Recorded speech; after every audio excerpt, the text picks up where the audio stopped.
Well, what I do as a biblical scholar is my specialty is working in the cultural background of aspects of the New Testament.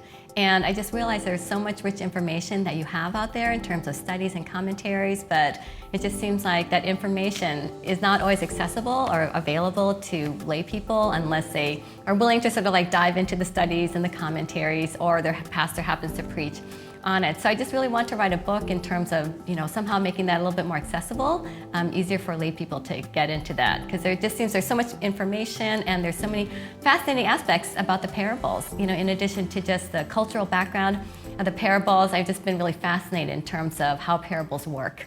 How they're expected to, you get a reaction from the person, how they're supposed to interact with the audience. And so I just really wanted to explore it. And I think a lot of times when we're interpreting scripture, we're just really we want to get so much out of scripture, and we're thinking about, what does it mean to me? How can I apply this to my life?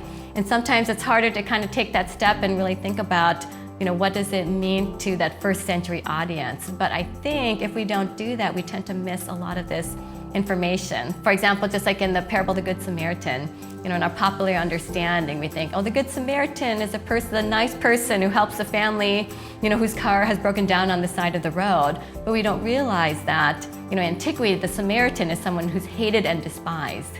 And so it's in some ways the idea of the Good Samaritan is, obviously an opposite.